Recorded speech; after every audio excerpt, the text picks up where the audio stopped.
أعوذ بالله من الشيطان الرجيم నేను శపించబడిన బహిష్కరించబడిన శైతాన్ నుండి రక్షణ పొందటానికి అల్లాహ్ శరణు వేడుకో. ولما سكت عن موسى الغضب أخذ الألواح وفي نسختها هدى ورحمة للذين هم لربهم يرهبون. మరియు మూసా కోపం చల్లారిన తరువాత ఆ ఫలకాలను ఎత్తుకున్నాడు. మరియు తమ ప్రభువుకు భయపడే వారికి వాటి వ్రాతలలో మార్గదర్శకత్వం మరియు కారుణ్యం ఉన్నాయి.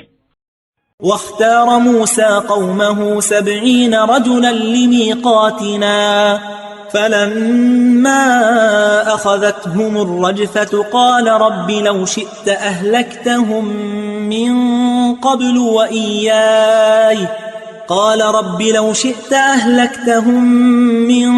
قبل وإياي أتهلكنا بما فعل السفهاء منا إن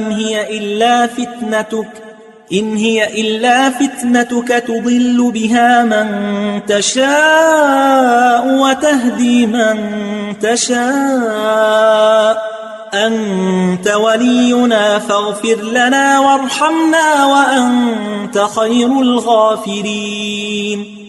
మరియు మేము నిర్ణయించిన గడువు కొరకు మూసా తన జాతి వారిలో నుండి 70 మందిని ఎన్నుకున్నాడు.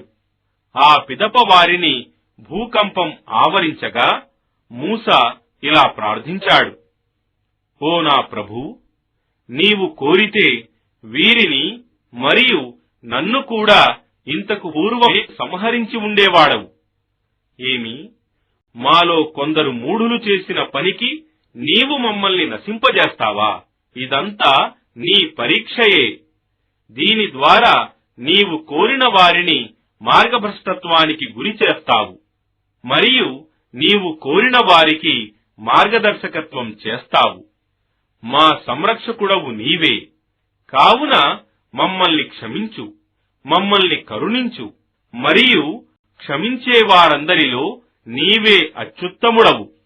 واكتب لنا في هذه الدنيا حسنة وفي الآخرة إنا هدنا إليك قال عذابي أصيب به من أشاء ورحمتي وسعت كل شيء فسأكتبها للذين يتقون ويؤتون الزكاة والذين هم بآياتنا يؤمنون. మాకు ఇహలోకంలో మరియు పరలోకంలో కూడా మంచి స్థితినే వ్రాయి. నిశ్చయంగా మేము నీ వైపునకే మరలాము. అల్లాహ్ సమాధానమిచ్చాడు: నేను కోరిన వారికి నా శిక్షను విధిస్తాను. నా కారుణ్యం ప్రతిదానిని ఆవరించి ఉన్నది కనుక నేను దానిని దైవభీతి గల వారికి, విధిదానం జకాత్ ఇచ్చేవారికి మరియు నా సూచనలను విశ్వసించే వారికి వ్రాస్తాను.